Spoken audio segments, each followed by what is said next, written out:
In Coldwater Correctional Facility, a quiet black inmate named Darius Bradford was about to face his deadliest test: starvation at the hands of a racist guard.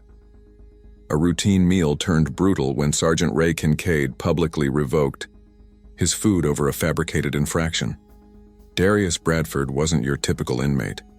Before prison, he was a rising chef in Louisiana, trained under culinary masters and known for transforming scraps into art.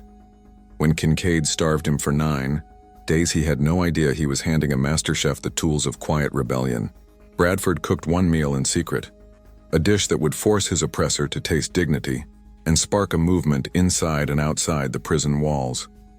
What began as a stolen breakfast became a reckoning served warm. Coldwater would never be the same after one man chose grace over revenge and made them eat it. Before we jump back in, tell us where you're tuning in from, and if this story touches you, make sure you're subscribed, because tomorrow I've saved something extra special for you.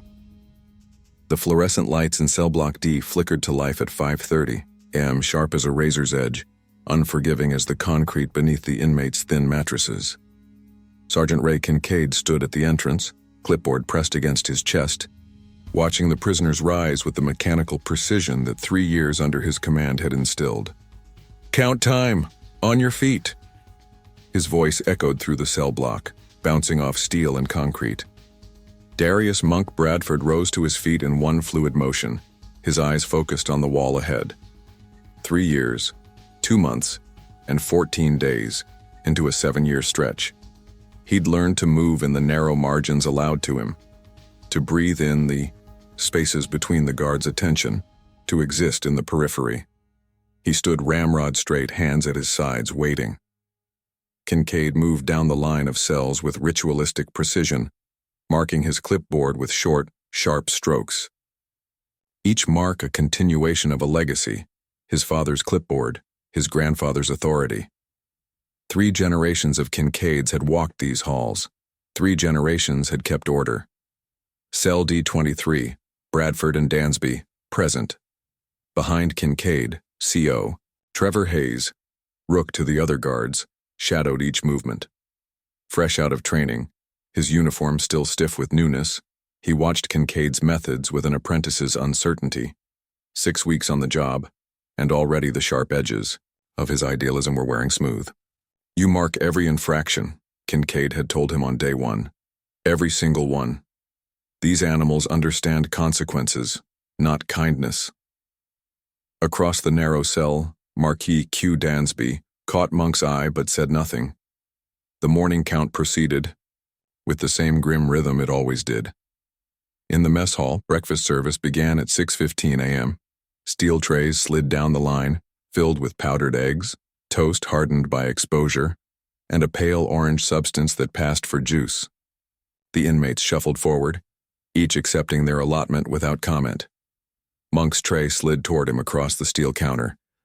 The server, another inmate with hollow eyes, met his gaze briefly before looking away.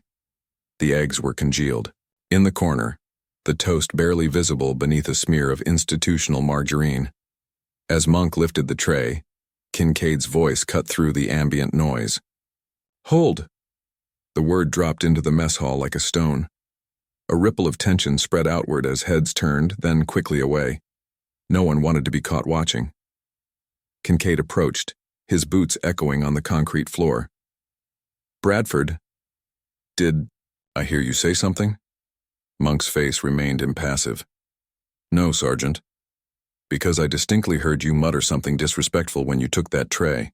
Kincaid's voice was conversational, almost friendly, the most dangerous tone he had. "I didn't say anything, Sergeant." Kincaid smiled, the expression never reaching his eyes. "CO Hayes, did you hear inmate Bradford make a disrespectful comment?" Rook hesitated, his gaze sliding from Kincaid to Monk and back again. "I didn't hear anything specific, sir." "Didn't hear anything specific," Kincaid repeated, emphasizing the last word. "But you heard something?" The hesitation stretched, for 3 heartbeats before Rook nodded once, his eyes dropping to the floor. Kincaid's smile widened as he reached for the tray in Monk's hands. "That's an infraction, Bradford. Disrespect toward staff. He pulled the tray away. And you know the protocol for infractions. Monk's hands remained frozen in position, now holding nothing. The mess hall had fallen completely silent. Move. Along, Kincaid said. Next. For a moment, no one moved. Then the line shifted forward, and Monk was expected to move with it, without his breakfast, without protest. He stepped away from the counter, his face betraying nothing. As he moved toward the tables, he caught Rook's gaze. The rookie's face was flushed with something like shame, but he looked away quickly. Q was waiting at their usual table. Saw that, he muttered as Monk sat down. Not the first time he's pulled that shit. Not gonna be the last. Monk said nothing, his eyes fixed on the table's scratched surface. Your silence ain't protecting you, Q continued, his voice low and urgent. Man's had it out for you since you corrected his pronunciation in the library. 3 months ago. 3 fucking months he's been looking for an opening. Monk finally looked up. He can have my breakfast.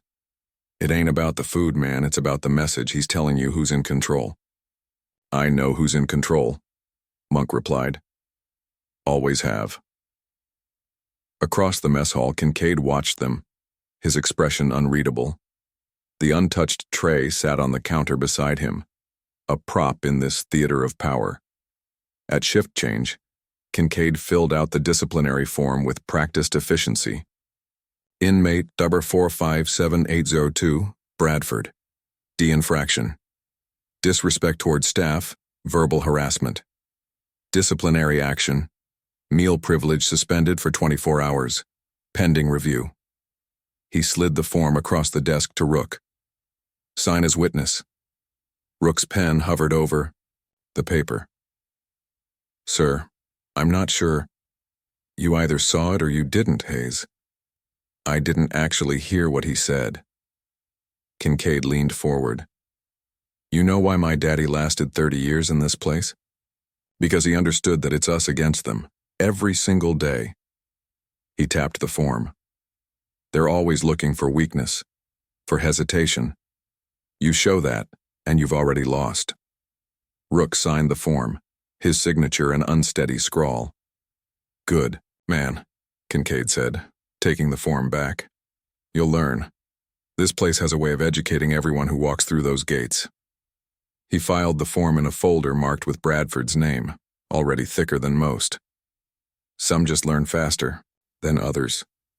In the yard that afternoon, Monk stood against the fence watching the other inmates circle the perimeter in laps. His stomach had settled into a hollow ache.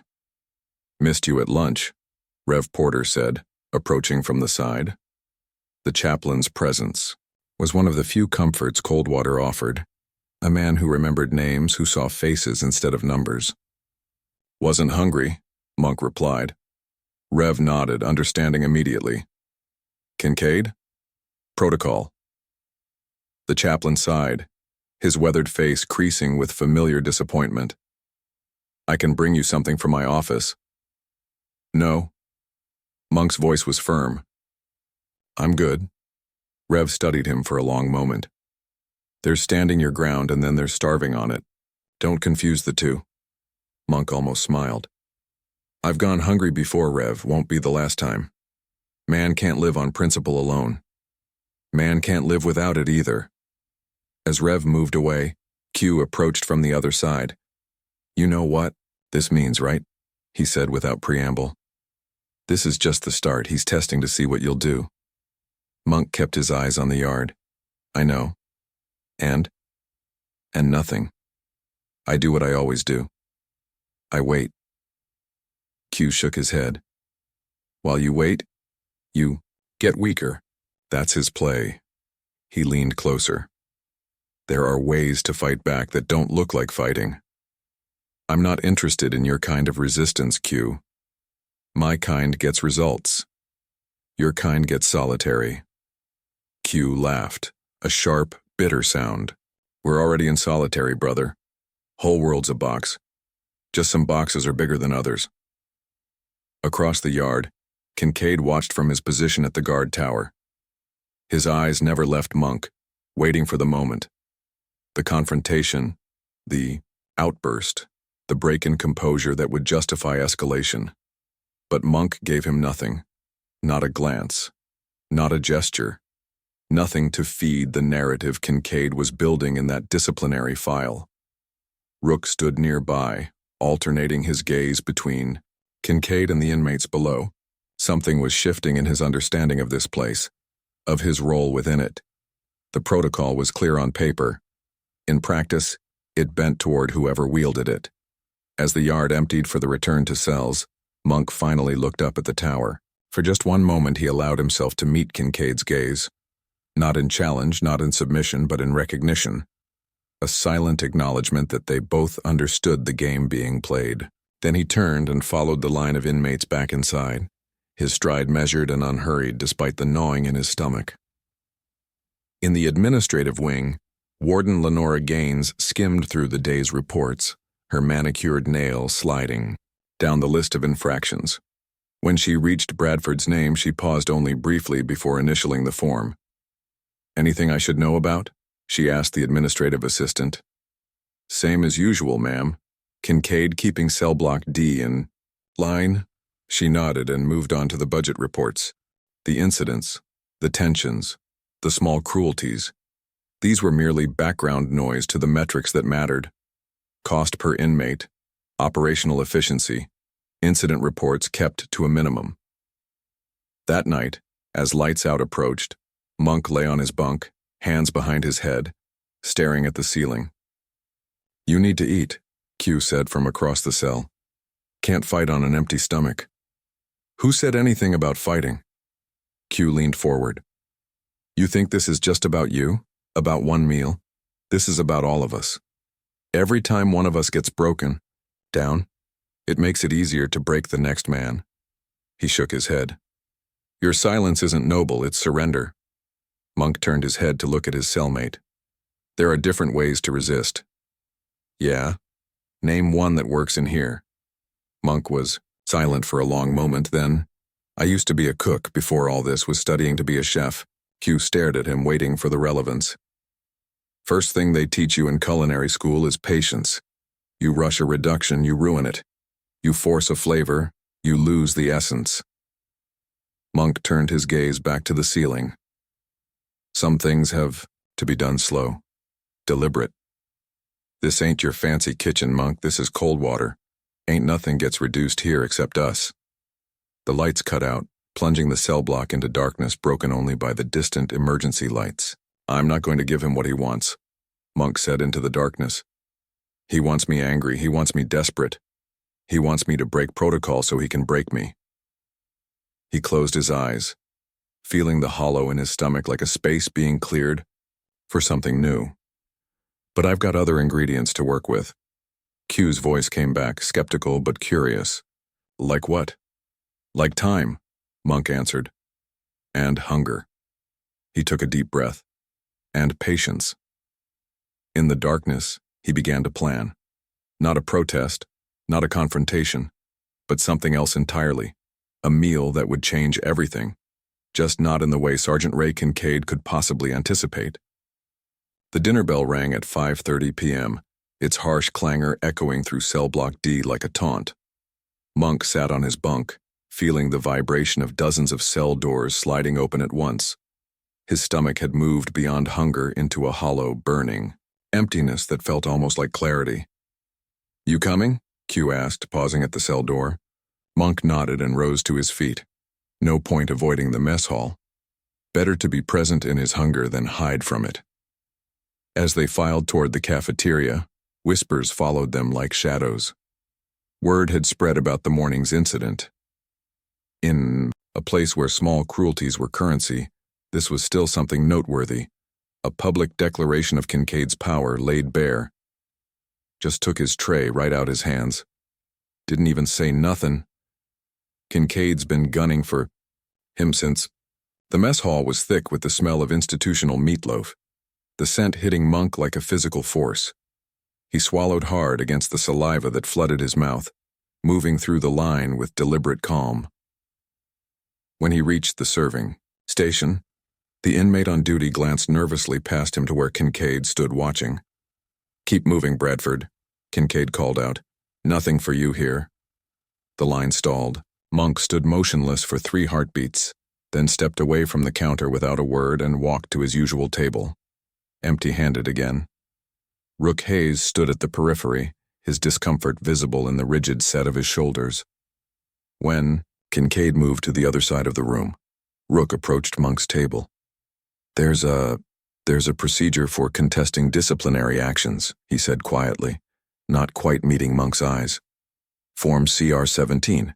You can request it from the admin office." Q gave a sharp laugh. "Yeah, and who processes those forms? Who reviews them? Same people signing off on this bullshit in the first place." Rook's face flushed. "I'm just saying there's a process." "Process," Q repeated, the word dripping with contempt. "Tell me something, rookie. You actually believe the shit in that training manual, or you just hiding behind it?" Monk placed a hand on Q's arm. "Thanks for the information, CO Hayes," he said, his voice neutral. "I'll consider it." Rook nodded, then hesitated. "For what it's worth, I didn't hear you say anything this morning." "Then why'd you sign the report saying he did?" Q challenged. But Rook was already walking away, the question hanging unanswered in his wake. In the administration wing, Warden Lenora Gaines reviewed the day's incident reports with practiced efficiency. 20 years in corrections had taught her the value of delegation and the art of selective attention. "Bradford again," she noted, initialing the meal sanction extension. "Kincaid seems to have his hands full with that one." "Assistant Warden," Phillips nodded. "Sergeant Kincaid has requested an extended sanction, 72 hours. Gaines hesitated, her pen hovering over the form. "That's beyond standard protocol for a verbal infraction. He's citing a pattern of behavior, says Bradford is becoming a disruptive influence." She considered this for a moment, then signed.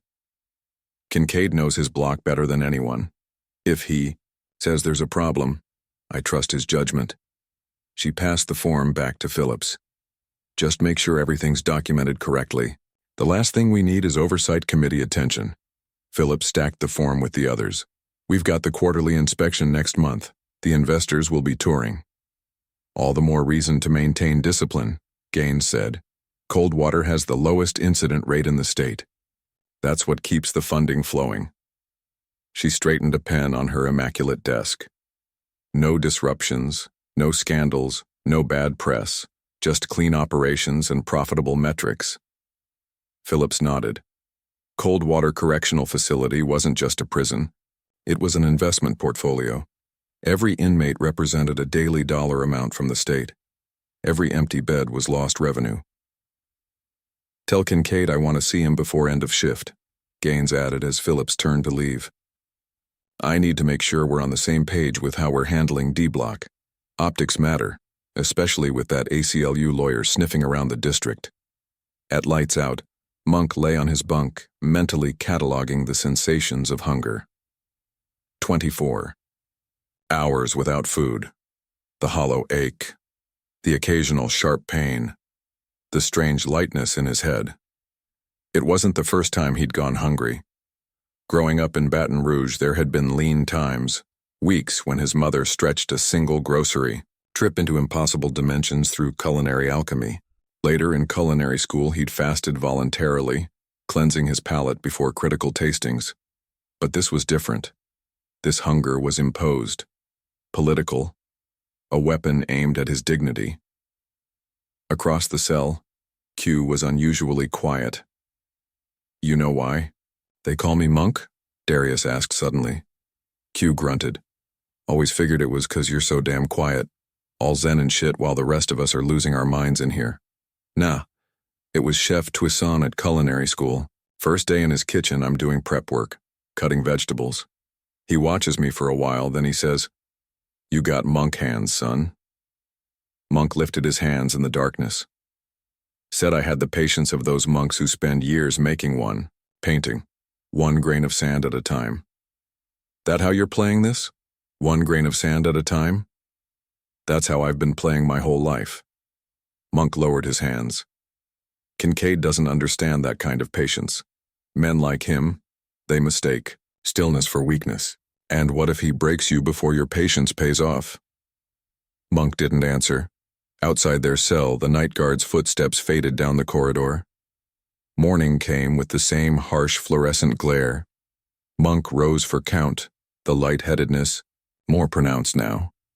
As he stood at attention, he felt a strange detachment, as if observing himself from a slight distance. Kincaid moved down the line with his clipboard, his eyes lingering on Monk with something like anticipation.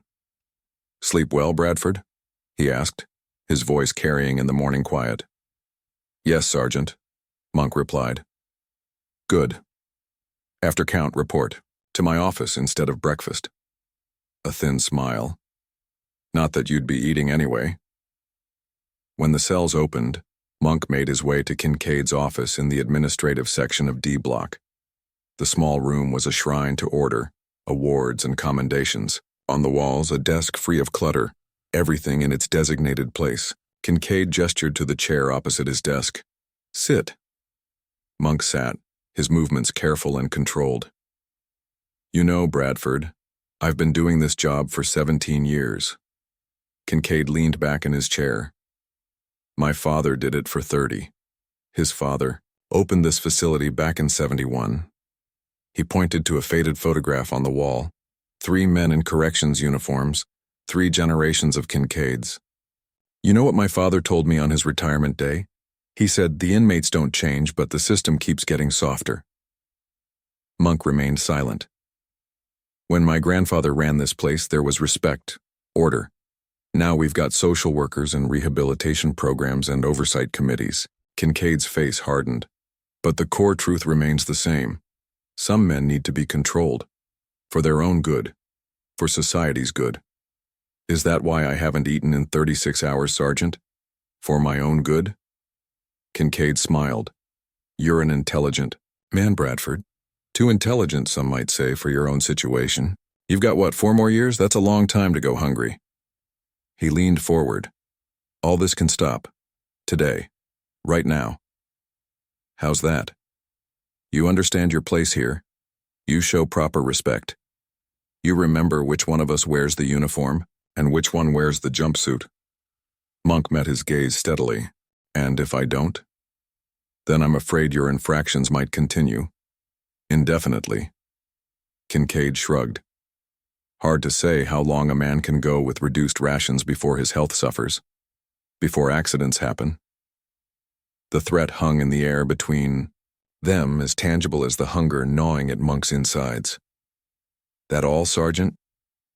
Something flickered in Kincaid's eyes, frustration perhaps at Monk's continued composure. "For now. Report to the yard with the others." In the exercise yard, the Mississippi summer heat pressed down like a physical weight. Monk walked the perimeter slowly, conserving energy. 36 hours without food, and the hunger had transformed into something else, a constant companion, a lens that sharpened certain perceptions while blurring others. Halfway through his 3rd lap, the yard began to tilt. Monk staggered, reaching for the fence to steady himself. His vision tunneled, black encroaching at the edges. Then his knees buckled. He was only down for seconds before hands gripped his shoulders, hauling him upright. Q on one side, another inmate on the other. "Get him to the shade," someone said. "No." Monk shook his head, fighting the dizziness. "I'm good. Just need a minute." Across the yard, Rook Hayes had already started moving toward them, but Kincaid intercepted him. "Leave it," Kincaid said. "He's fine." "Sir, he collapsed." "Probably just the heat. If he needs medical, he'll request it." Kincaid's eyes never left Monk. "That's protocol." Monk straightened, deliberately shrugging off the supporting hands. He wouldn't give Kincaid the satisfaction of seeing him carried off the yard.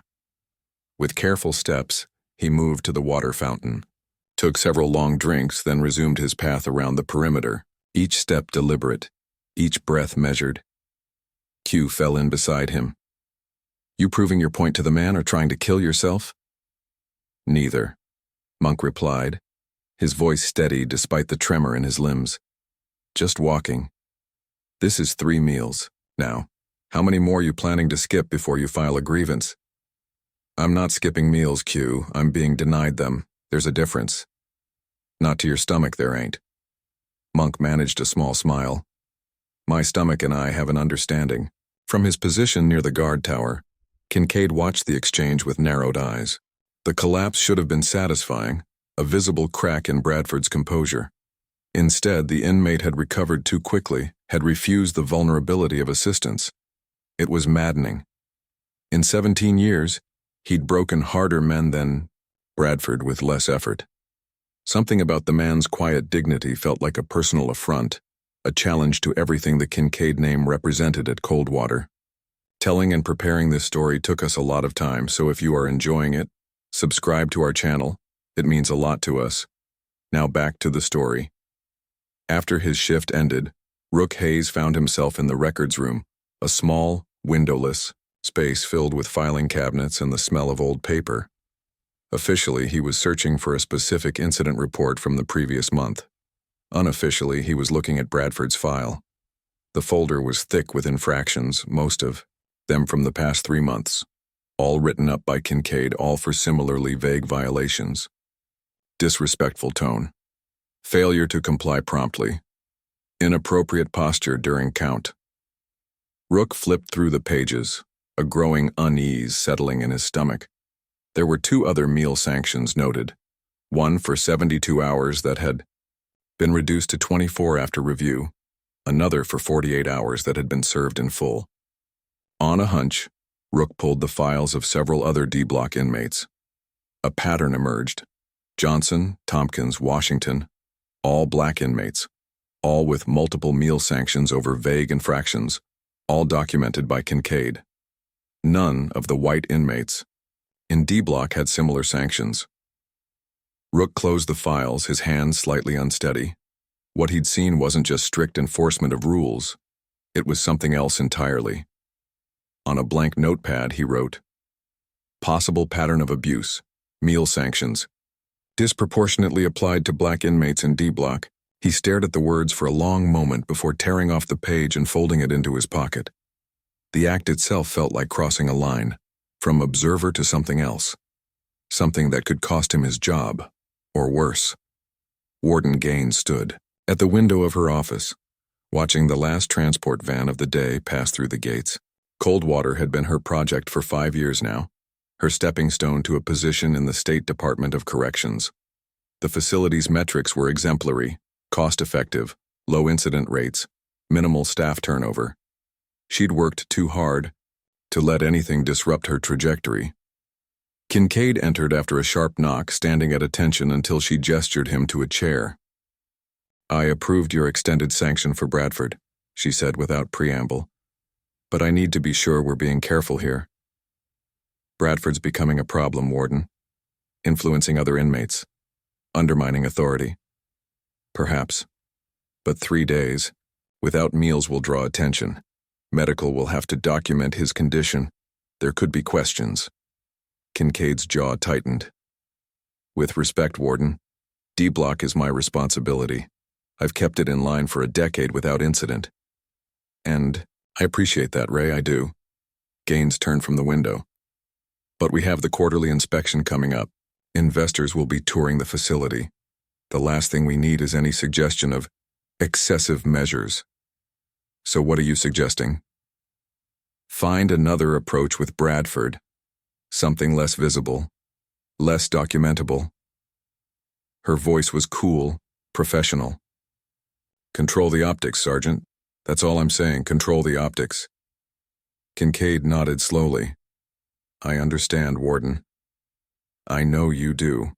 That's why you're valuable to this institution." She glanced at her watch. "I have a call with the board in 5 minutes. Keep me updated on the situation."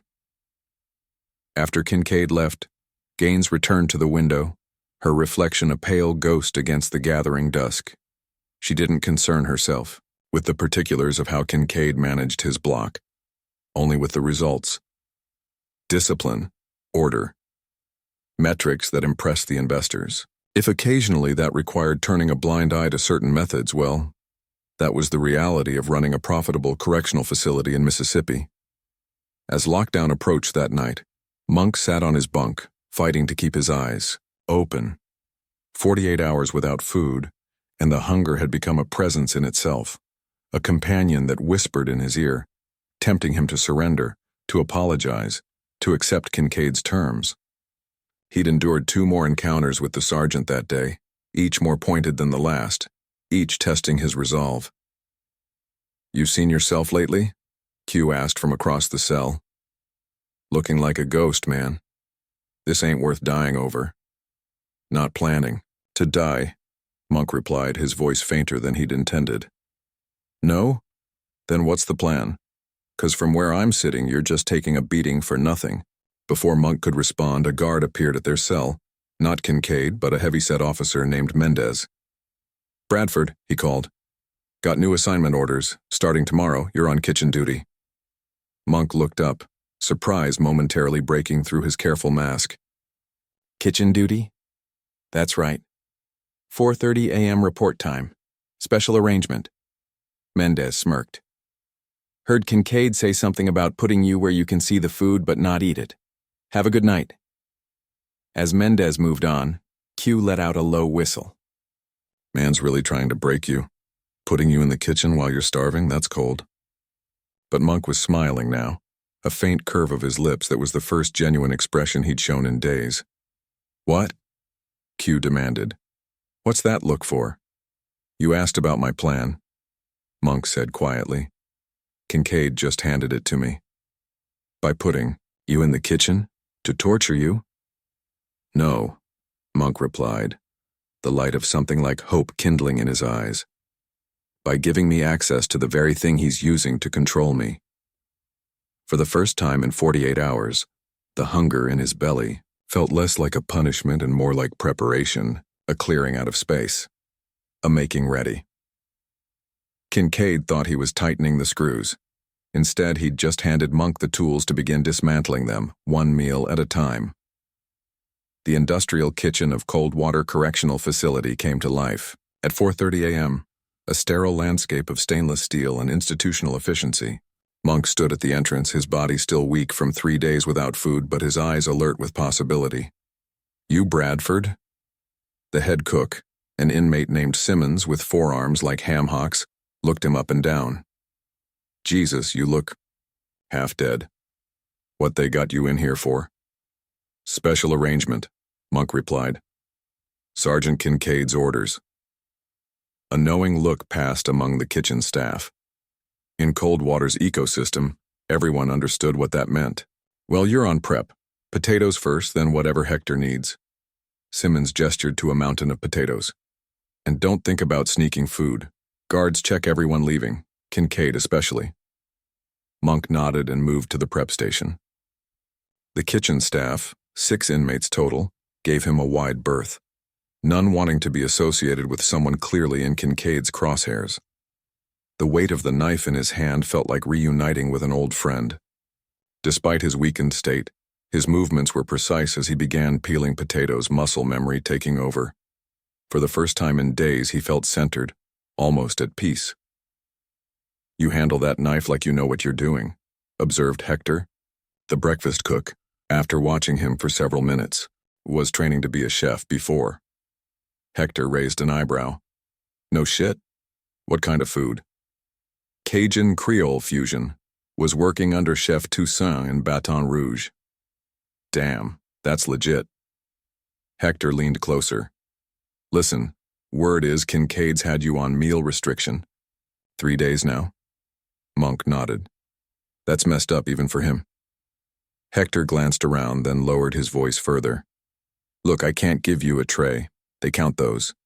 But there's always scraps, potato peelings, trimmed fat, things that go in the trash anyway." The offer hung in the air between them, a gesture of solidarity, a small rebellion. Monk hesitated, then shook his head. "Appreciate it, but I'm good. Man, you need to eat something." "I will, just not like that." Monk continued peeling, his movements unfaltering. Not on his terms. By mid-morning, Monk had worked his way through prep tasks for lunch. Despite the constant presence of food around him, The hunger had receded to a dull background sensation. His focus had sharpened to a fine point, his attention fixed on learning the kitchen's rhythms and hierarchies. He noted which guards came through at what times, which cameras had blind spots, where the surplus food was stored, where the keys to the pantry hung. Shortly before lunch service, he discovered the treasure he'd been hoping for, a bin of food, destined for disposal. Fruits and vegetables just past their prime, bread ends, scraps of meat trimmed from serving portions. Not garbage exactly, but institutional waste deemed unworthy of serving, and completely unaccounted for in the meal count. When no one was looking, he quietly sorted through the bin, setting aside a few items: bruised peaches, day-old bread, discarded spice packets from the staff meals. He tucked them behind a rarely used stockpot on the bottom shelf. As lunch service began, Kincaid appeared in the kitchen doorway, his eyes finding Monk immediately. He watched as inmates filed through the serving line, trays being filled under Monk's silent observation. "How's kitchen duty treating you, Bradford?" Kincaid asked, approaching the serving line. "Enjoying the view?" "Yes, Sergeant," Monk replied evenly. "Good. I thought you might appreciate being reminded of what cooperation earns in here." Kincaid helped himself to a portion of cobbler from the dessert station. "Maybe tomorrow, if you've learned your lesson, you can have some too." Monk watched as Kincaid took a bite of the dessert, nodding with approval before moving on. The small victory was hollow. There was no satisfaction in watching another man enjoy food while hunger gnawed at his insides, but it gave him an idea. After dinner service, when the kitchen had quieted for the night shift, Monk volunteered to help with cleanup. One guard remained, half dozing in the corner, more concerned with finishing his shift than monitoring the inmate's every move. In the shadowy back corner of the kitchen, Monk retrieved his salvaged items. Working quickly, he cobbled together a crude version of peach cobbler: day-old bread soaked in water from the bruised peaches, a sprinkle of sugar packets, a dash of cinnamon from an abandoned spice packet. He formed it into a small ramekin and slid it into the still warm oven. 20 minutes later, he removed his creation. It wasn't much, certainly not up to Chef Toussaint's standards, but the aroma was unmistakable: sweet, warm, comforting.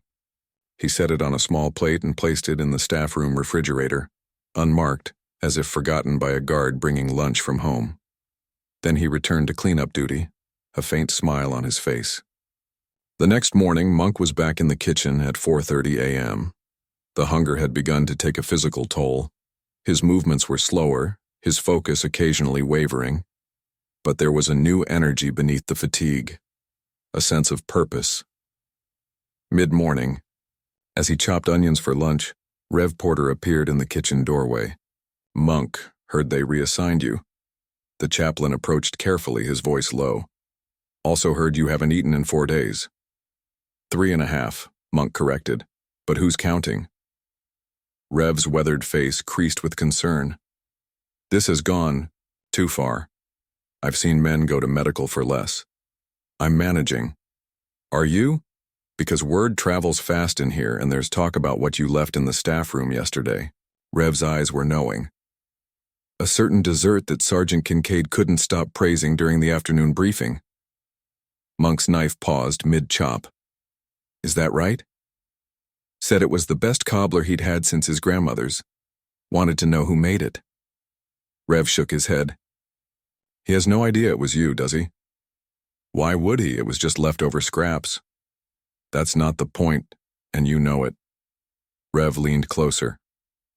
"Whatever you're planning, Monk, be careful. Men like Kincaid, they don't take kindly to being made fools of. Not trying to make a fool of anyone, just cooking." Rev studied him for a long moment. "I've been chaplain here for 12 years. Seen all kinds of resistance, some loud, some quiet, the quiet ones." He sighed. "Those are the ones that cut deepest. But they're also the ones that bring the hardest consequences." "You telling me to stop?" "I'm telling you I've seen too many men broken in this place, too many lives cut short, and I've done too little to stop it." Rev's voice dropped even lower. "Whatever you do, make it count. Because they will." As Rev turned to leave, he paused. "One more thing. Your friend Q is worried about you. Says you're playing a dangerous game. Q wants a different kind of resistance, Monk replied. One that makes noise. And you? Monk resumed chopping, each cut precise despite his weakened state. I prefer to let the food speak for itself. That evening, as Monk prepared another secret creation, this time a spicy jambalaya made from lunch scraps, he sensed another presence in the kitchen. Q stood watching from the doorway, his expression unreadable. Heard you've been cooking for the guards now, Q said, his voice carrying a note of accusation. Not exactly. Monk continued stirring the pot, the aroma of improvised spices rising like a memory of home. Man's starving you and you're making him dessert? Q approached, watching Monk work. That what your resistance looks like? Serving the oppressor? You only see what's on the surface, Monk replied. There's more happening here. Yeah? From where I'm standing, looks like Stockholm Syndrome. Monk set down his spoon and faced his cellmate. When I was in culinary school, Chef Toussaint told us about cooking during slavery times. How our ancestors used food not just for nourishment, but for power, for identity. He gestured to the pot. They took scraps, leftovers, the things the masters didn't want, and created something so good it became legendary. That's not submission. That's alchemy. Q shook his head. Pretty words. But Kincaid's still eating while you starve. For now. Man, we need to be organizing. Hunger strike. Work stoppage. Something that gets attention, that forces change. Not these food poems or whatever you're doing. There's more than one way to fight, Monk said quietly. So you keep saying. Q's frustration was palpable. Meanwhile, they're planning to extend your meal restriction. Heard Kincaid talking to the warden. Medical concerns or some bullshit. They're gonna document your condition to justify ending it, make themselves look compassionate while they break you. Monk absorbed this information silently. He'd expected as much. 3 days without food was sustainable. Much longer would cross into dangerous territory, both physically and politically. You need to escalate, Q insisted. Use this kitchen access. Put something in their food. Send a message they can't ignore. That's not my way. Then what is? Because whatever game you're playing, Kincaid's still winning. Monk turned back to his pot, stirring slowly. The game isn't over yet. After Q left, Monk continued his quiet work. The jambalaya finished, he portioned it into a small container and placed it in the back of the walk-in cooler, hidden behind bulk ingredients. He wasn't ready to reveal this creation. Not yet. It needed to wait for the right moment, the right recipient. As night fell over Coldwater, Monk sat alone in the darkened kitchen, permitted to finish inventory while the guard patrolled elsewhere. In the quiet, surrounded by ingredients and possibilities, he began to plan something more ambitious than a cobbler or jambalaya. A meal that would serve as both statement and question. A dish composed of prison scraps, but elevated to art. Oh, creation that would force Kincaid, and perhaps others, to confront contradictions they'd built their power upon. It would require patience, precision, perfect timing, all things a monk was known for. The alarm blared through Coldwater at 11:42 a.m., its urgent shriek sending guards scrambling and inmates into lockdown positions. Smoke billowed from the kitchen's exhaust system, thick enough to trigger the sensors but not enough for serious concern. Everyone out, Simmons shouted, directing kitchen staff toward the exit. Fire protocol. Monk moved with the others, carefully positioning himself near the walk-in pantry as they evacuated. In the choreographed chaos, guards rushing in, kitchen staff rushing out, he slipped 3 small containers into his jumpsuit. No one noticed. All eyes were on the smoking grill where flames licked upward. Q stood in the receiving area, his face carefully blank as their eyes met briefly. The fire had been his doing as promised. Just enough distraction, not enough damage to bring serious charges if caught. Outside in the yard, kitchen staff huddled while fire safety procedures played out. Monk stood apart, hands clasped behind, his back, containers pressed against his skin. For the first time in 5 days, anticipation overshadowed his hunger. Davis approached the group, irritation clear on his face. How long till kitchen's operational again? Couple hours at least, Simmons replied. Gotta wait for the smoke to clear, run safety checks. Great. Whole facility schedule disrupted. Davis ran a hand over his face. What about staff lunch? Simmons shrugged. Cold sandwiches, maybe, if we can get back into access supplies. Monk saw his opening. I could prepare something. Davis turned, registering Monk's presence with surprise. You're Bradford, right? Kincaid's project. Yes, sir, but I was a chef before. I could make lunch with whatever's available in the staff break room. Something better than sandwiches. Davis hesitated, weighing protocol against practicality. Kincaid wouldn't like it. Sergeant Kincaid's at a training seminar until 3, Monk noted. And I'd be under direct supervision the whole time. A moment's consideration. Then, fine. Better than hearing complaints all afternoon. But I'm watching every move, understood? Yes, sir. The staff break room's kitchenette was barely equipped. Mini fridge, microwave, hot plate, a few basic implements. But to Monk, after 5 days of culinary deprivation, it was a playground. He inventoried his resources. Condiment packets, bread, some lunch meats, eggs in the fridge, a few spice bottles on the counter. Combined with his smuggled containers of pre-prepared ingredients, he had enough.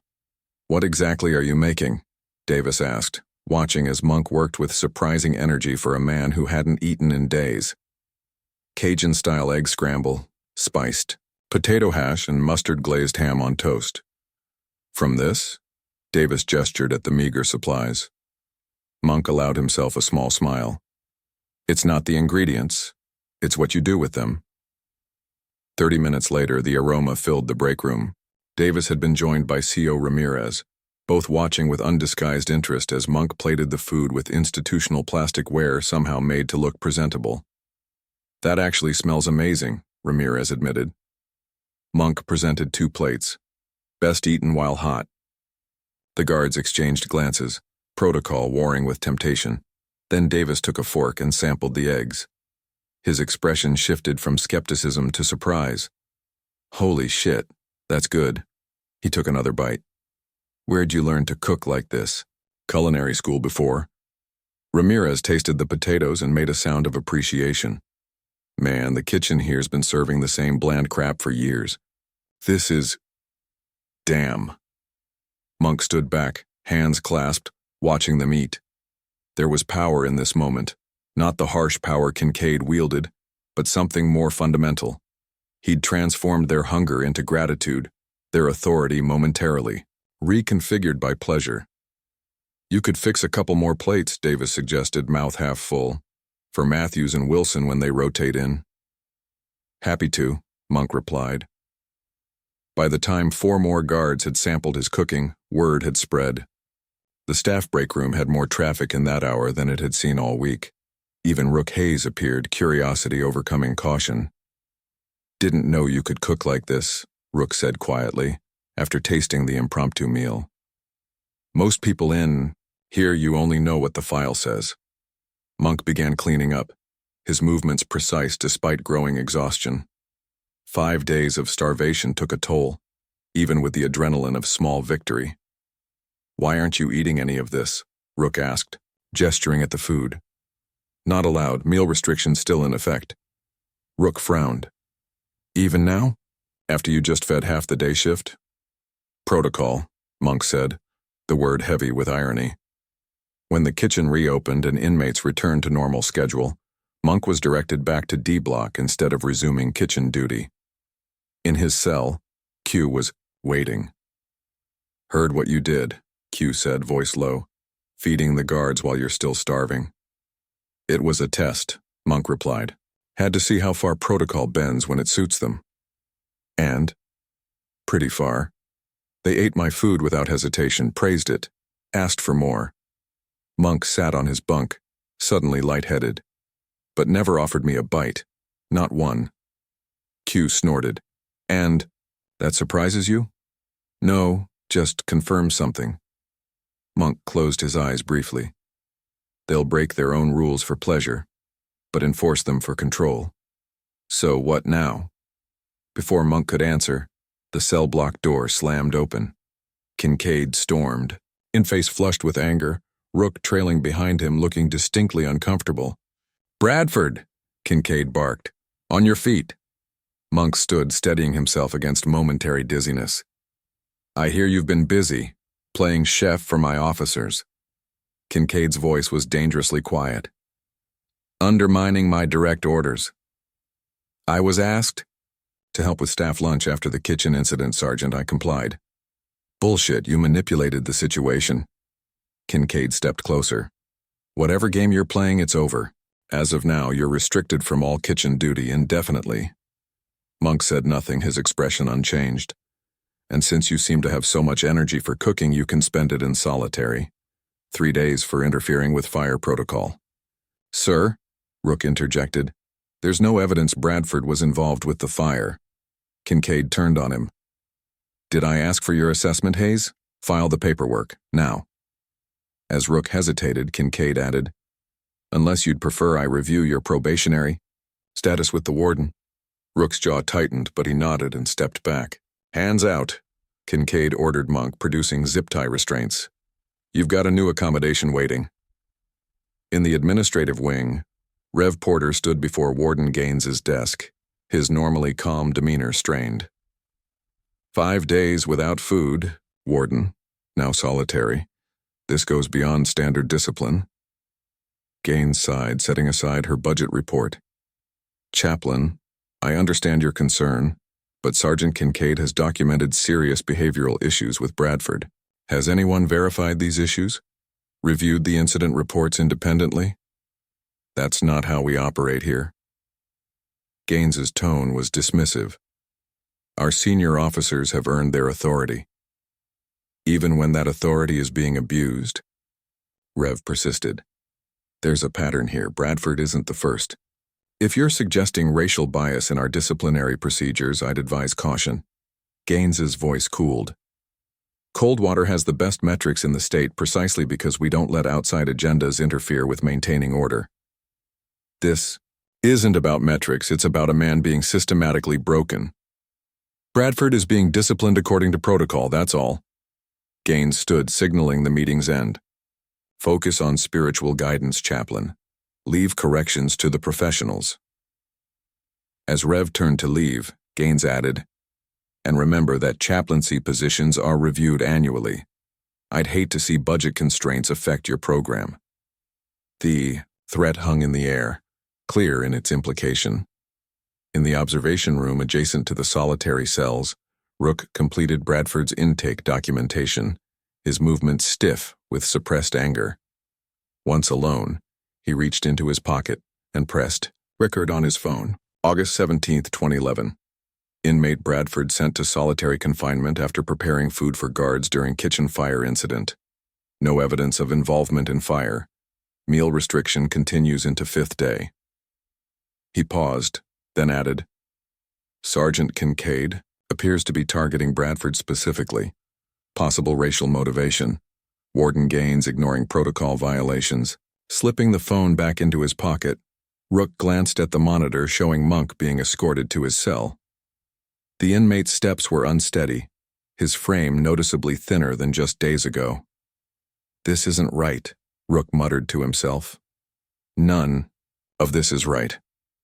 Monk sat on the narrow cot in his solitary cell, the space barely 6 by 8 feet of concrete and steel. No window, a slot in the door for meal trays, though he expected none would come. 5 days without food had changed his relationship with his body. Hunger had evolved from pain to companion to teacher. His senses had sharpened even as his physical strength waned. In this sensory-deprived box, that clarity might be his only ally. He closed his eyes, mentally reconstructing the kitchen layout, the ingredients he'd managed to access, the preparations already made. Kincaid thought he was severing Monk's connection to food completely, but in fact he'd just accelerated the timeline. The pieces were already in motion.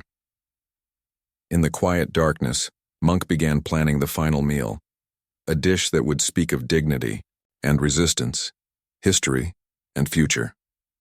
A creation born from deprivation that would offer something no one at Coldwater expected: truth served cold, justice garnished with memory.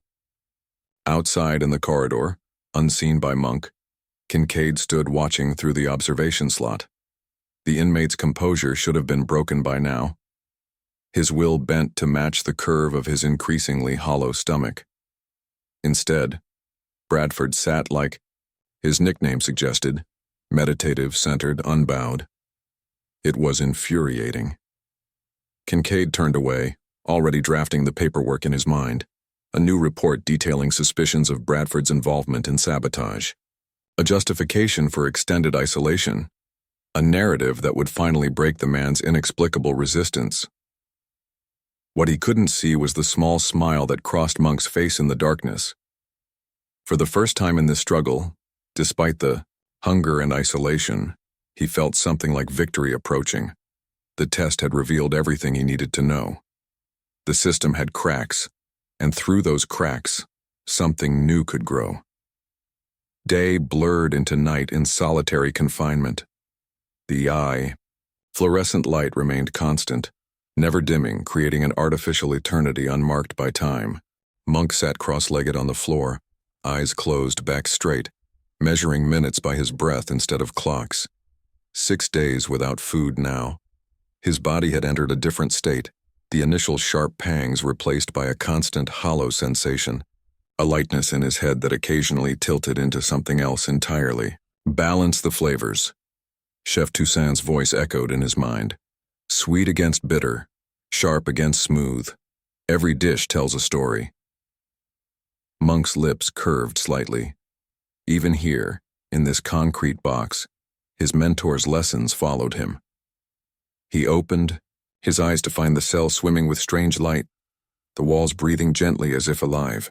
The hallucinations mean you're getting weak, he told himself aloud, his voice startling in the silence. Dehydration, ketosis, expected symptoms. He closed his eyes again, letting memories flood in. The kitchen at culinary school. The weight of a proper chef's knife.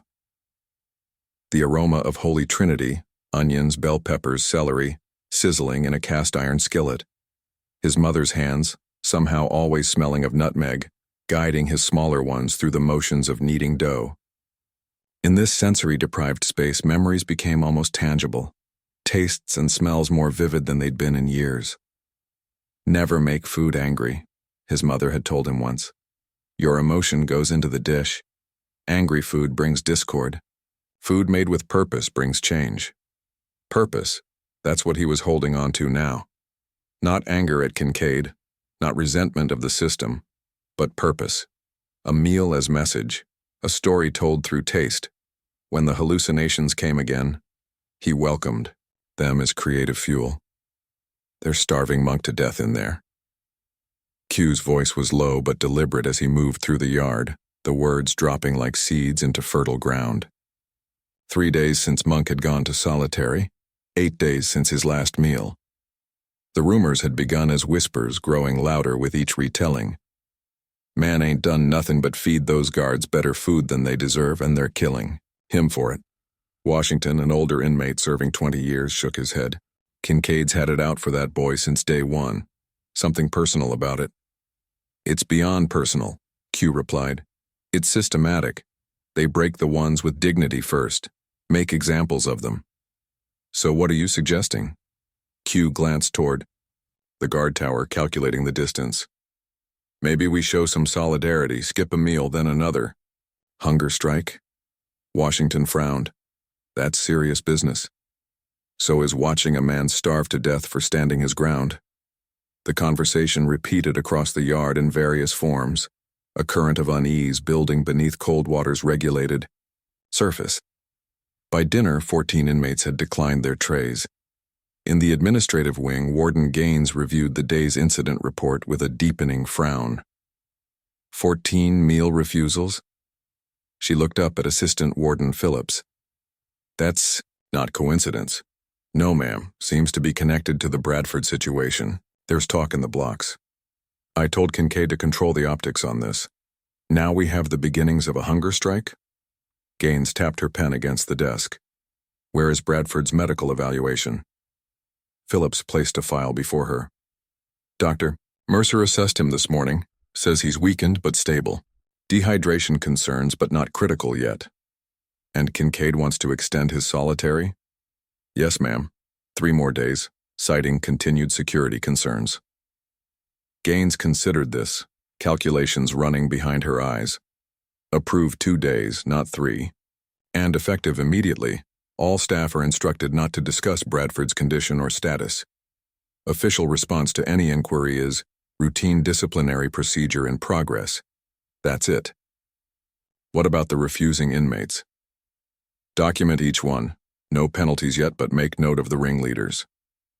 Gaines closed the file. And get me Kincaid.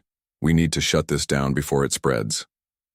Rev Porter's footsteps echoed in the empty chapel as he arranged prayer books, the routine task a cover for his troubled thoughts. 8 days since Monk had eaten. 3 days in solitary. The medical report he'd glimpsed suggested Bradford was approaching dangerous territory, not yet life-threatening but certainly harmful. The chapel door opened and Rook Hayes entered, glancing behind him before closing the door. Chaplain, got a moment?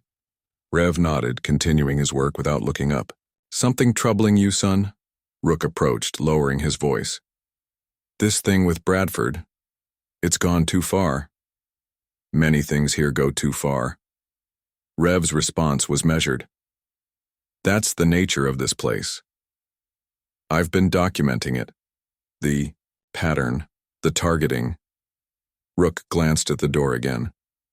But Kincaid's got the warden's ear, and I'm just a rookie on probation. Rev finally looked at the young guard. What are you asking me? I'm not asking anything. Just letting you know there's a schedule error for kitchen duty rotation. After Bradford's solitary ends. Rook placed a folded paper on the altar. Kitchen inventory disposal shift is unmanned. Someone has to supervise the waste management, according to protocol. Their eyes met in understanding. Rev nodded slightly. I'll make sure the right people know about protocol. After Rook left, Rev unfolded the paper. Check the tray schedule. Bradford, kitchen duty, Thursday 8 p.m. Inventory disposal. Oversight needed. A loophole. A chance. Perhaps the last one. In solitary, time stretched and contracted unpredictably. Monk floated in and out of lucidity, his body consuming itself while his mind remained stubbornly focused. The meal he was designing took shape in these suspended moments, not just ingredients, but meaning. Symbolism in every component. He'd lost track of days when the cell door finally opened. A guard he didn't recognize stood with Rev Porter. 15 minutes, Chaplain, the guard said. Per protocol. Rev waited until the door closed before speaking. Monk, can you hear me? Monk's eyes focused slowly. Rev, what day is it? Wednesday. You've been in here 4 days. Rev knelt beside him. How are you holding up? I'm still here. Monk's voice was raspy from disuse. Still thinking. They're worried about you out there. Q's got people refusing meals in solidarity. A flicker of surprise crossed Monk's face. Didn't ask for that. Sometimes support comes without asking. Rev hesitated, then lowered his voice further. Listen carefully. When you get out tomorrow, there's a schedule opening. Kitchen duty, inventory disposal shift, 8 p.m. Monk's eyes sharpened with understanding. Who arranged that? Let's just say not everyone in uniform agrees with what's happening. Rev glanced at the door. It might be your only chance. Whatever you're planning, and this would be the time. I'll be ready. Monk straightened his posture with visible effort. But I'll need something from you too. Name it. When the time comes, I need you to deliver a meal. To a specific person. Rev hesitated, understanding the risk implicit in the request. Then he nodded. Tell me what you need me to do. Monk leaned forward, his voice barely audible as he outlined his plan. The final meal. The intended recipient. The exact timing. As he spoke, Rev's expression shifted from concern to something like awe. That's either the most foolish or most powerful statement I've ever heard. he said when Monk finished. Maybe both, Monk replied with the ghost of a smile. Sometimes truth needs both elements to cut through. In the yard the next day, the atmosphere was charged with tension. 26 inmates had now refused at least one meal. Guards patrolled with heightened alertness, hands resting near their batons. Q moved among small groups, his message evolving from whispers to open discussion. Man hasn't eaten in 9 days now. They're trying to break him. Break us all through. Him. Washington approached, his weathered face grave. Medical staff's been called to solitary twice yesterday. Word is Bradford's in bad shape. And still they keep pushing. Q shook his head. This is about control. Always has been. So what's your play here? Another inmate asked. We all starve ourselves too? We show solidarity, skip meals, make them notice. Make them explain why one of us is being starved to death over some made-up infraction. Q's eyes burned with conviction. Bradford's fighting in his way. We fight in ours. By count that evening, the number of refused meals had grown to 38. The unease among the guards was palpable, conversations cutting short when inmates approached, radio communications more frequent. Something was building in Coldwater, a pressure that could no longer be contained by protocol or policy. At 7:45 p.m., Monk was released from solitary. His jumpsuit hung loose on his frame, cheekbones sharp beneath skin gone pale from 4 days without sunlight. 9 days without food had left him hollow-eyed but strangely focused. Report to CO Davis for reassignment, the guard instructed, avoiding looking directly at Monk's diminished form. Monk nodded, moving with deliberate care. Each step required concentration. His body felt simultaneously leaden and insubstantial, as if he might either collapse or float away. But his mind was clearer than it had been in years. In solitary, stripped of distractions, he'd refined his purpose to a razor's edge. The meal he would prepare wasn't just food, it was testimony, a statement written in flavors instead of words. A truth that would have to be consumed to be understood. CO Davis waited at the junction between blocks, his expression carefully neutral. Bradford, you're cleared for inventory disposal duty in the kitchen. 1 hour, supervised. Yes, sir. And for Christ's sake, try not to collapse on my shift. Medical's already on my ass about your condition. They walked in silence to the kitchen, now empty after dinner service. The familiar space welcomed Monk like an old friend. The lingering aromas of institutional cooking somehow comforting after days of sensory deprivation.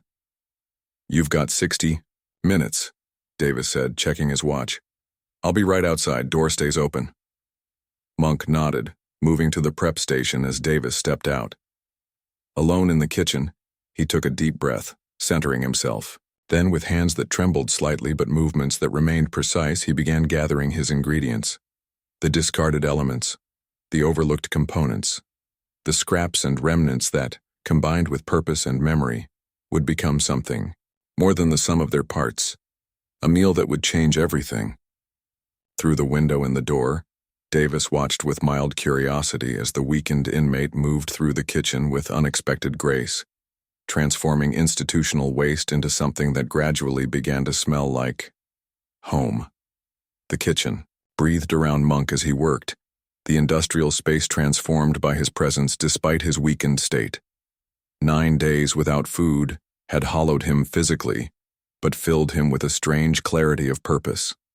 His hands moved with the precision of memory rather than strength, drawing on decades of learning that resided in muscle and bone. From the walk-in cooler, he retrieved ingredients he'd hidden days before, scraps saved from disposal, vegetables past their prime, but still vibrant with possibility. A small portion of discarded oxtail, too tough for the regular menu, but perfect for slow cooking. Black-eyed peas others had deemed overcooked. Day-old cornbread headed for the trash. In another life, these would have been the foundations of Sunday dinner at his grandmother's table. Here, they were the elements of something more complex, a statement, a challenge, a reclamation. CO Davis peered through the window occasionally, watching with mild curiosity as Monk transformed discards into something that gradually filled the kitchen with an aroma both foreign and familiar to the institutional space. Working quickly despite his weakness, Monk tended the oxtail, coaxing depth from the meat with improvised seasonings and patient technique. The black-eyed peas simmered with scraps of ham hock and onion. The cornbread, crumbled and reformed with butter and honey, became a crust. In the final minutes, he prepared a peach glaze, using the same bruised fruit that had gone into his first covert creation, creating symmetry in his quiet rebellion. The dish took shape as a narrative, each element speaking of survival, of nourishment drawn from rejection, of cultural memory preserved despite attempts to erase it, of dignity maintained in the face of deliberate humiliation. As he plated the creation, arranging it with the care of a fine dining establishment rather than a prison kitchen, Monk felt a moment of perfect stillness within himself. This was not revenge, not even resistance in the traditional sense. It was an offering, complicated, layered with meaning, extended across the divide that Kincaid had tried so hard to maintain. He covered the plate carefully and set it aside just as his hour ended. C.O. Davis appeared at the door. "Time's up, Bradford." Monk nodded, wiping his hands on a towel. "I need to speak with Chaplain Porter about the disposal."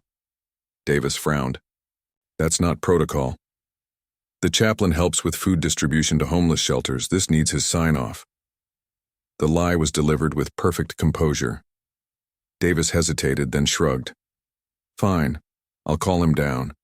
Rev Porter arrived 15 minutes later, his expression carefully neutral as he entered the kitchen. C.O. Davis said you needed to see me about disposal inventory. Monk waited until Davis stepped outside before speaking. "It's ready." Rev's eyes went to the covered plate. "That's it? The meal we discussed?" "Yes." Monk's voice was steady despite his exhaustion. "Remember what I told you, Kincaid, in private. Tell him exactly what we discussed." Rev nodded, a flicker of apprehension crossing his face. "You sure about this, Monk? There's no going back once I deliver this." "I'm sure." Monk's hollowed face was serene. "This meal is my testimony." With reverent care, Rev took the covered plate. "God be with you, son, whatever comes next." "And with you, Rev. You're going to need it too." Kincaid was completing paperwork in his office when Rev Porter knocked on the doorframe. "Chaplain," Kincaid acknowledged without looking up. "What can I do for you?" "Special delivery," Rev replied, entering with the covered plate. "From the kitchen." Kincaid glanced up, frowning. "I didn't order anything. It's part of the Staff Appreciation Initiative from administration." Rev set the plate on the desk, his hands steady now that the moment had arrived. "New program they're testing."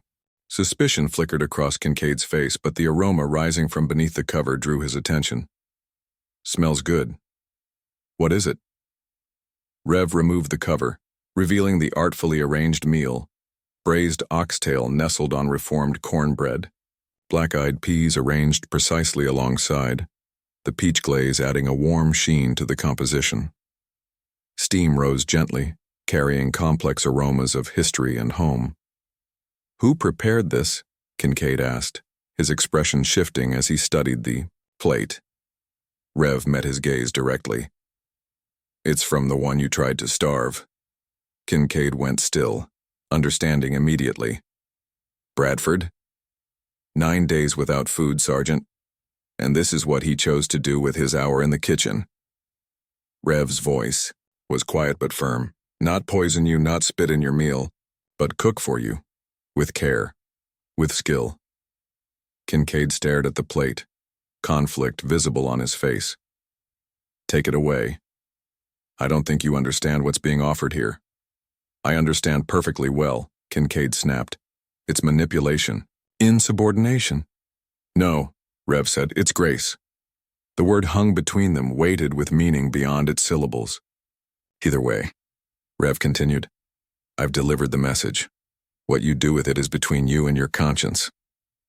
As Rev turned to leave, he noticed a shadow by the door. Rook Hayes, standing just outside, hand casually positioned near the body. camera on his uniform.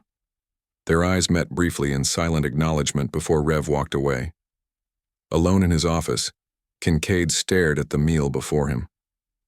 The aroma called to something deep and primal, not just hunger, but memory.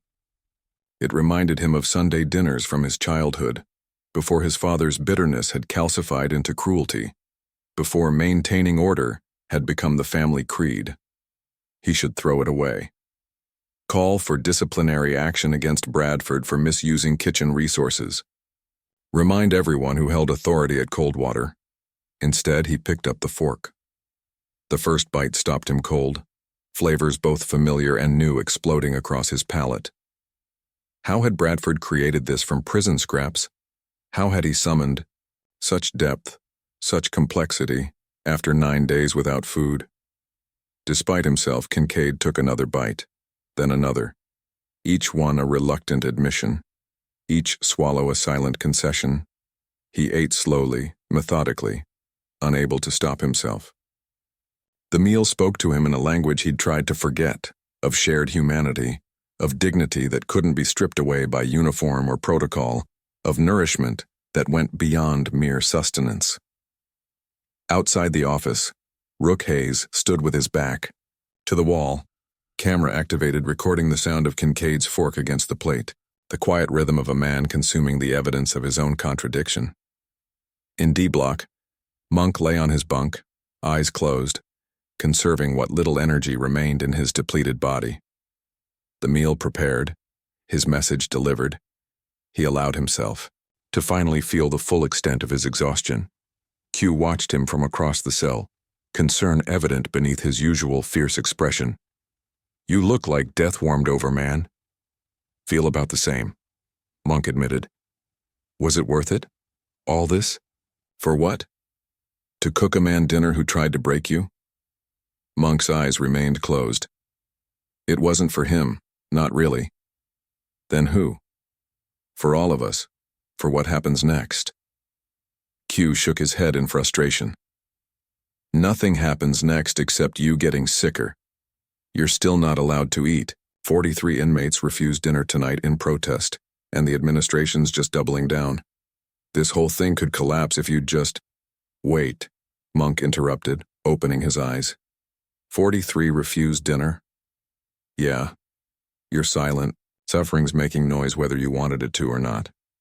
A ghost of a smile touched Monk's lips. Then it's already working. What's working? Man, I swear, if you don't start making sense. The meal wasn't the end, Q. It was the beginning. Monk struggled to sit up. Kincaid has to face a choice now. Every bite he took was an acknowledgement, a recognition. Of what? That I'm human. That we all are. Monk's voice was faint but clear. Food does that, reminds us of our shared hunger, our common need for nourishment, for dignity. Q studied his cellmate with new understanding. This was never about getting back at Kincaid, was it? Or even about surviving his punishment? No. Monk leaned his head back against the wall. It was about transformation. His, mine, this place. Late that night, Kincaid sat alone in his darkened living room, a half-empty whiskey glass in his hand. The meal he'd eaten hours before sat heavy in his stomach, refusing to settle properly. Images flickered through his mind. Bradford's composed face as his tray was taken away. The quiet dignity he'd maintained through 9 days of hunger. The artful composition of the meal that had been delivered to his desk. Kincaid took another swallow of whiskey, trying to drown the uncomfortable feelings rising in his throat. Not guilt. He refused to name it guilt.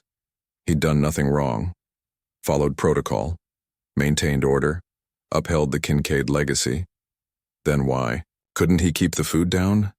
He barely made it to the bathroom before the first heave came, his body violently rejecting the meal, not from poison or contamination, but from something deeper and more disturbing. A physiological rebellion against the contradiction he'd consumed. As he knelt on the cold tile, body trembling with aftershocks, Kincaid confronted an unfamiliar sensation, shame. Not for breaking Bradford, but for failing to, and worse, for wanting to in the first place. By morning, rumors about the meal had spread through Coldwater like wildfire. Versions varied in detail but aligned in essence. The inmate who hadn't eaten in 9 days had prepared a gourmet meal for the very guard who'd ordered his starvation. The story took on mythic qualities with each retelling. Kitchen staff who'd glimpsed Monk's work spoke of his focus despite obvious weakness. Guards who'd smelled the creation described it in reverent terms. Even those who'd seen nothing embellished, freely, sensing the power of the narrative. In the administrative wing, Warden Gaines faced a situation rapidly spinning beyond control. 58 inmates had refused breakfast.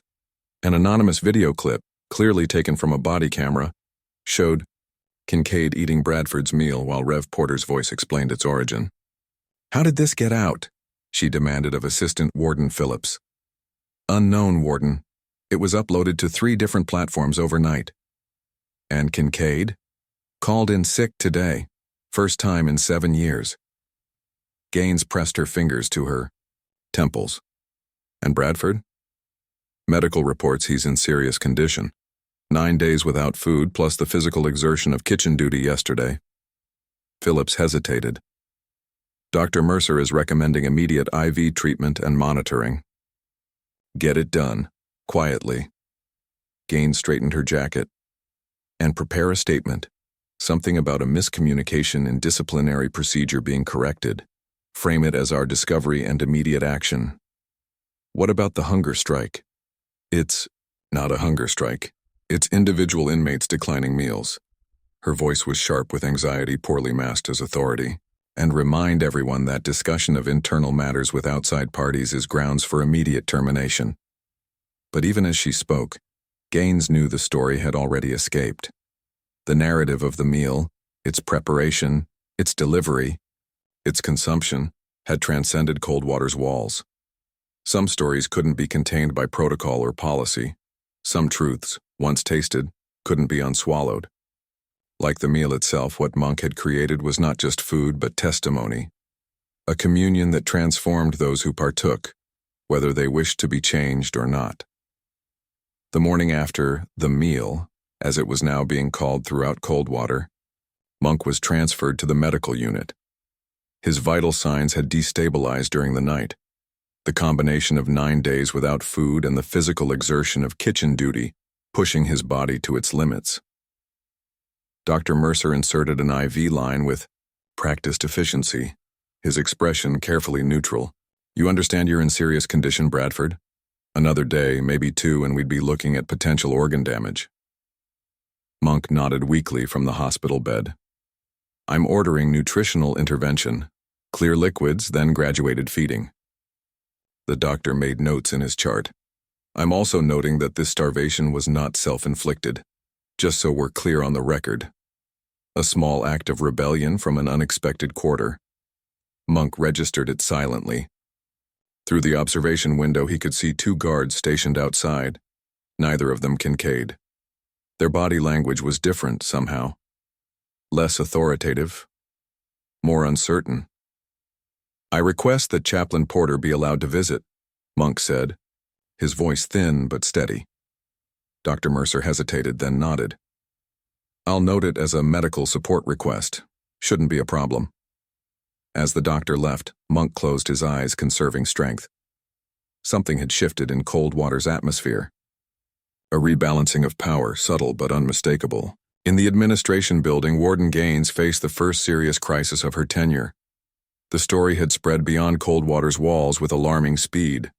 A justice reform blogger had picked up the account, complete with the body camera footage, showing Kincaid consuming the meal prepared by the inmate he'd ordered starved.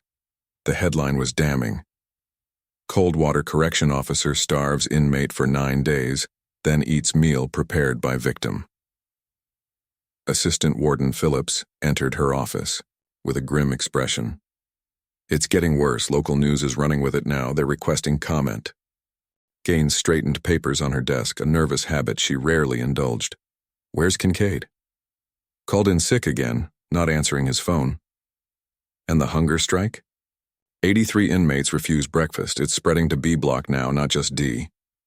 Gaines took a measured breath. "Get Kincaid in here. Today, I don't care how. She reached for her phone. And prepare paperwork for administrative leave. We need to contain this. For Kincaid? Yes. Pending internal investigation. Her voice hardened. We need a narrative that isolates this as one officer's misconduct, not systemic failure. The inspection team is still scheduled to arrive next week, Phillips reminded her. The investors... I'm aware. Gaines cut him off. All the more reason to resolve this quickly and decisively. After Phillips left, Gaines opened her computer to find 3 new emails from the Department of Corrections, all marked urgent. The crisis was expanding by the hour, threatening everything she'd built at Coldwater. Rook Hayes sat in his car outside a coffee shop 2 towns over from Coldwater, checking his surroundings before entering. At a corner table, a woman in a crisp blazer waited, laptop open. Marissa Chen, she introduced herself as he sat down. Southern Center for Human Rights.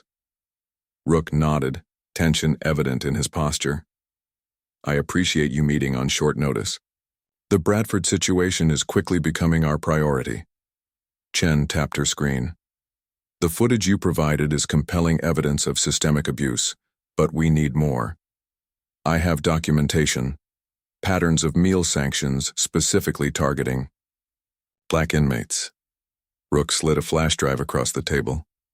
And audio recordings of Kincaid and Warden Gaines discussing how to control the optics of the situation. Chen pocketed the drive with practiced casualness. You understand the risks you're taking? Better than most. Rook's expression was grim. But I watched them try to break a man for no reason other than his dignity. Some lines you can't uncross once you've seen them. We'll need you to testify eventually. I know. When it's time. Rook stood to leave. There's something else you should know. Bradford isn't just another victim. What he did with that meal, it wasn't just resistance. It was something else. Something I'm not sure I have words for. Chen studied him. The meal has become symbolic within the prison? Not just symbolic, transformative. Rook struggled to articulate what he'd witnessed. He could have chosen revenge, could have contaminated the food. Instead, he created something beautiful for the man who tried to destroy him. And that resonated. More than anything I've seen in there. Rook moved toward the door. It's like he found the one thing even Coldwater couldn't control. What's that? Grace, Rook answered simply. And it's spreading faster than their protocols can contain. By midday, Kincaid was summoned to Warden Gaines's office.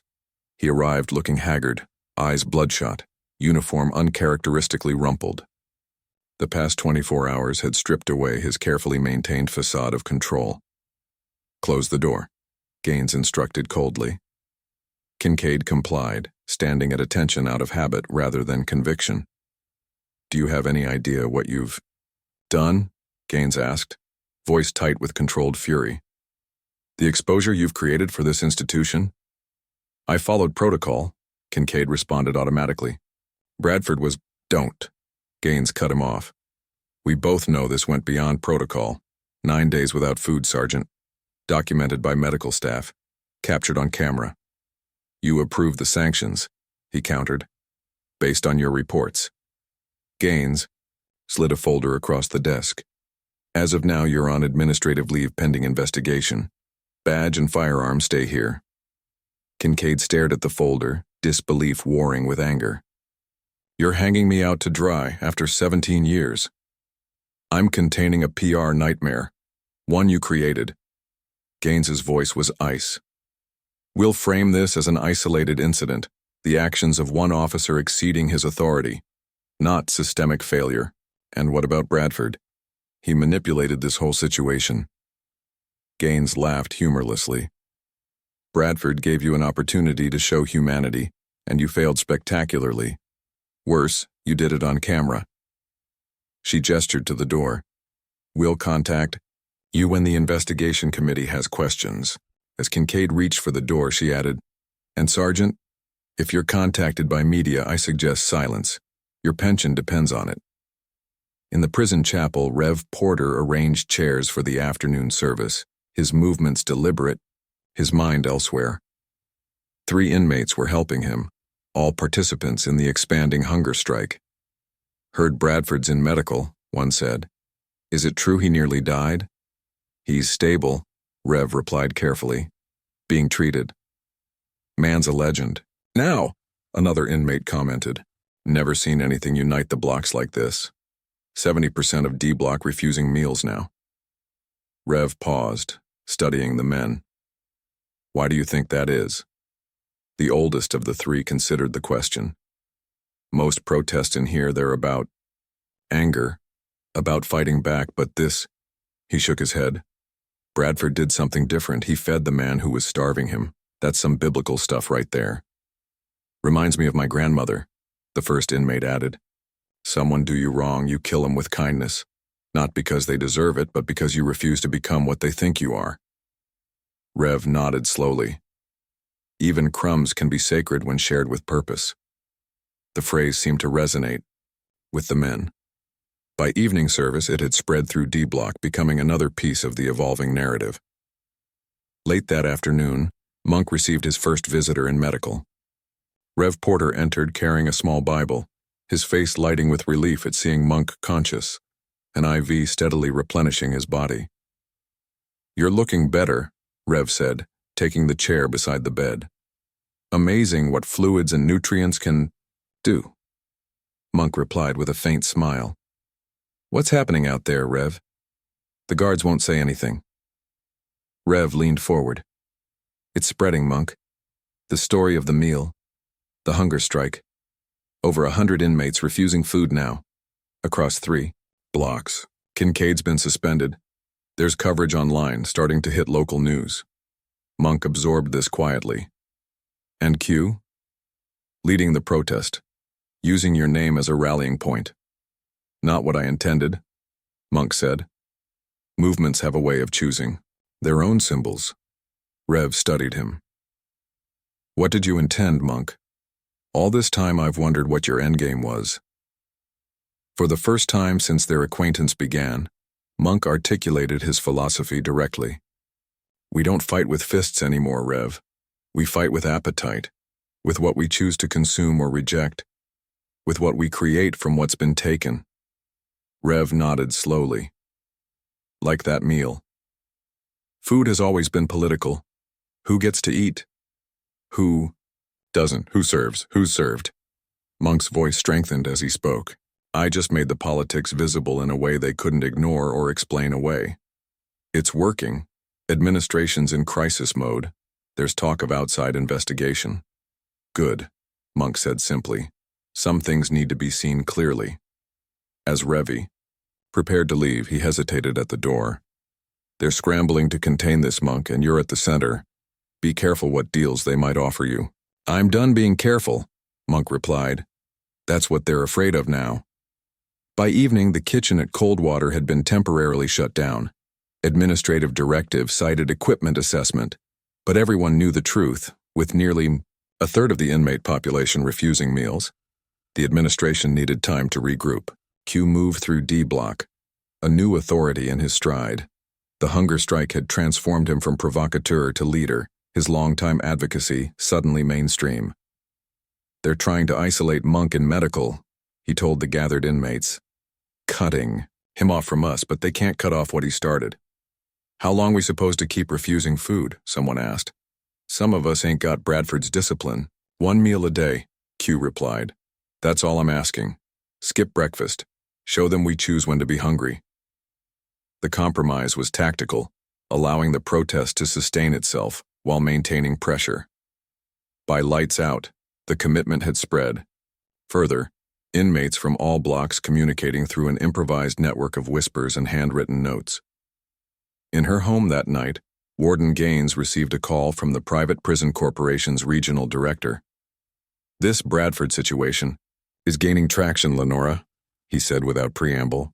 "The optics are devastating. Racial targeting, starvation as punishment, all happening under your watch." "I've contained the immediate threat," Gaines responded. "Kincaid is suspended. The inmate is receiving medical care. We're conducting a full internal review." "Not good enough. The investor tour is next week, and this story has legs. Social media's running with it. The director's voice hardened. You need to end this now. What are you suggesting? Buy Bradford off. Early parole recommendation. Financial settlement with NDA. Whatever it takes. Gaines considered this. And if he refuses? Then bury him in solitary until this blows over. But try the carrot first. The director paused. This isn't just about Coldwater anymore, Lenora. The whole private model is under scrutiny. Fix it or we'll find someone who can. After the call ended, Gaines stared at the college diploma hanging on her wall. 20 years building her career in corrections. 5 years making Coldwater a model of operational efficiency. All threatened by one inmate who'd chosen an unexpected form of resistance. She reached for her phone to call the assistant warden. They would offer Bradford a deal first thing in the morning. Every system had its price. Every man his breaking point. What Gaines couldn't yet see was that Monk had already broken and reformed himself through 9 days of hunger. The administration's leverage had transformed like Monk himself into something entirely different. A reckoning was coming to Coldwater, not with violence or traditional protest, but with a question as simple and profound as breaking bread. Who deserves nourishment? Who deserves dignity? And what happens when those denied both find ways to reclaim them anyway? 3 days after the meal, Monk had regained enough strength to sit upright without assistance. The medical intervention had stabilized his condition, though his body remained gaunt, marked by the 12 days of hunger that had transformed both him and Coldwater. Dr. Mercer reviewed his chart with a professional detachment that couldn't quite mask his concern. Your labs are improving, but you're not out of the woods yet. I'm recommending at least 3 more days of observation. Before Monk could respond, the door opened. Assistant Warden Phillips stood in the threshold, his posture stiff with administrative authority. Bradford needs to be moved for a meeting, he announced. Warden's orders. Dr. Mercer frowned. My patient is still recovering from severe malnutrition. He shouldn't be moved. This comes from above me, Phillips replied, a hint of apology in his tone. It's urgent. Monk met the doctor's concerned gaze. It's all right, I can manage. 10 minutes later, Monk was wheeled into Coldwater's administrative conference room. The space was rarely used for inmate meetings, its polished table and upholstered chairs normally reserved for investors and officials. The symbolism of the location wasn't lost on him. Warden Gaines sat at the head of the table, flanked by a man in an expensive suit, clearly legal counsel. To Monk's surprise, Kincaid was also present, seated apart from the others, his face drawn with some unnameable emotion. Mr. Bradford, Gaines began, using the courtesy title that had never before passed her lips when addressing an inmate. Thank you for joining us. Monk nodded silently, taking in the scene. The balance of power in the room was visibly unstable. Gaines attempting to project control, Kincaid radiating tension, the lawyer watching everyone with calculated assessment. I'll be direct, Gaines continued. The situation of the past 2 weeks has created certain complications for Coldwater. Misunderstandings that would benefit everyone by being resolved quickly and quietly. The lawyer slid a document across the table. This is a proposed agreement. In essence, Coldwater is prepared to recommend your immediate parole, with full restoration of privileges until release processing is complete. Monk didn't reach for the papers. And in return? A non-disclosure agreement covering the events of the past 2 weeks.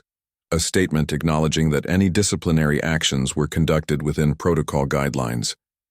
And your assistance in ending the ongoing meal refusals. Monk's expression remained impassive. You want me to help you cover this up? We want to resolve an unfortunate situation in a manner beneficial to all parties. The lawyer corrected smoothly. You get freedom. The facility returns to normal operations.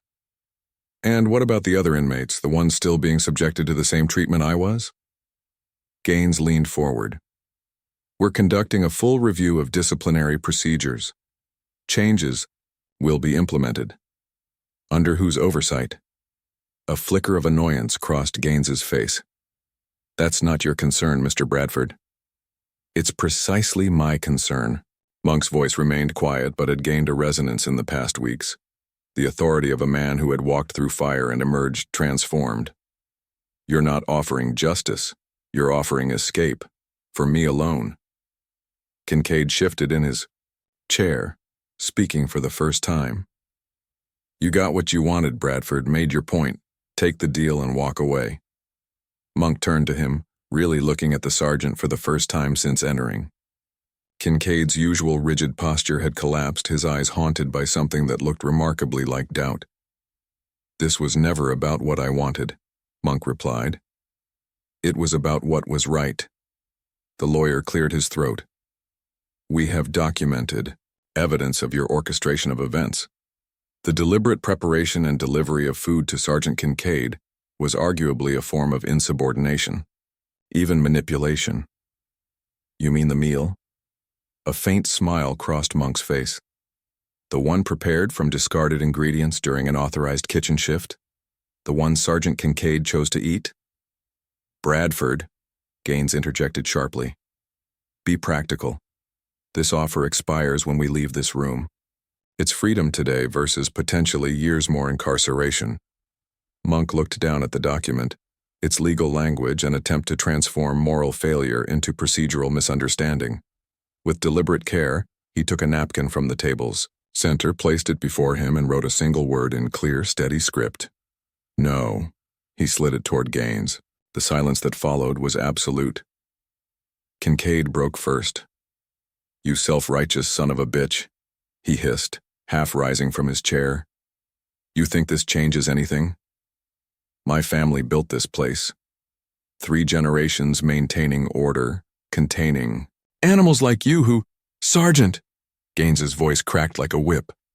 But Kincaid was beyond control, years of certainty crumbling into desperate anger. You think one meal, one moment of weakness, undoes everything? The system will outlast you, Bradford. It always does. Ray, Gaines stood now, voice glacial. That's enough. Monk watched Kincaid with something like compassion. It wasn't weakness, Sergeant. It was recognition. For a moment, you tasted what I created instead of what you tried to destroy, and you couldn't help but acknowledge its worth. Kincaid stared at him, mouth working silently, then abruptly left the room, the door slamming behind him. Gaines exhaled slowly. Composure, fracturing slightly before reconstructing itself. You're making a serious mistake, Bradford. No, Monk replied quietly. I'm finally refusing to participate in one. The lawyer gathered his papers, a professional mask hiding whatever he might actually think of the proceedings. We tried the reasonable approach, remember that? Monk nodded. I'll remember everything, that's what you're afraid of. Gaines studied him for a long moment, calculation visible behind her eyes. Then without another word she followed the lawyer out, already mentally drafting her resignation. 20 years in corrections had taught her which battles couldn't be won. This was institutional triage now, saving what could be saved of her. Career as Coldwater's carefully constructed narratives unraveled. Alone in the conference room, Monk closed his eyes, exhaustion washing over him. The offer of freedom had been tempting, more than they could know. But some prices were too high, some compromises too fundamental. A soft knock interrupted his thoughts. Rev Porter stood in the doorway. Heard they brought you here, he said, approaching slowly. You okay? I'm still here, Monk replied, his standard answer having taken on new meaning.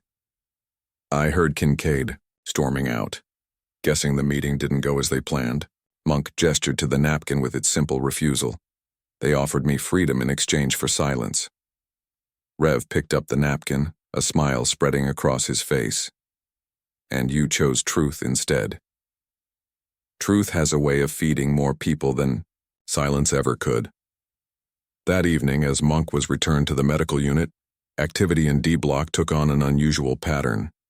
Inmates moved with subtle coordination, small packages passing from hand to hand, whispered instructions creating a choreography of collective purpose. Q supervised from the corner of the common area, His usual revolutionary fire tempered with something more sustainable. Organized resistance transformed into community. By dinner hour, the hunger strike had evolved. Instead of refusing food, entirely, inmates had pooled their commissary resources, supplemented by items smuggled from the kitchen by sympathetic trustees. On the central tables of D Block, a makeshift communal meal took shape. Nothing fancy, ramen packets enhanced with stolen vegetables, bread transformed with carefully hoarded condiments, powdered drink mix rekindled with fresh water. But arranged, with unmistakable care, shared with deliberate equity. When the guards realized what was happening, they called for backup. But the scene that greeted the response team wasn't disorder or rebellion, just silent men seated together, sharing food prepared and divided with dignity. After a moment of confusion, the senior officer radioed administration. No disturbance in D Block. Just dinner. The guards withdrew to the perimeter, watching uneasily as inmates who had been systematically pitted against each other by Coldwater's informal racial segregation now passed food across tables without hesitation. Rev Porter appeared at the entrance, allowed in after convincing officers that his presence might help maintain calm. He moved through the room, stopping at each table, witnessing what was unfolding. When all were served, Rev raised his hands. Conversation stilled. "They tried to starve a man," he said, his voice carrying to every corner. "But he fed us all." The simplicity of the statement resonated through the block. Heads nodded in recognition of a truth larger than their individual circumstances. "How'd Bradford know?" an older inmate asked Q. "That it would spread like this?" Q considered the question, his perspective shifted by recent events. "I don't think he did. He just did what was right in the moment. The ripples, those belong to all of us." "To Monk," someone proposed, raising a plastic cup of reconstituted juice. "To Monk," echoed through D Block. Not a chant of rebellion, but an acknowledgement of transformation, of hunger redirected into something constructive rather than destructive. In the medical unit, Monk sat by the window, watching the last light fade from the Mississippi sky.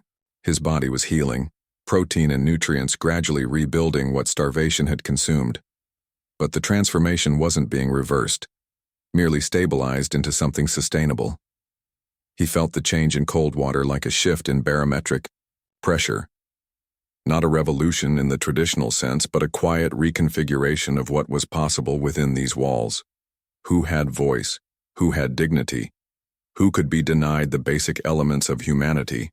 And for how long? On his tray sat the first solid meal he'd been cleared to eat. Simple fare designed for sensitive digestion.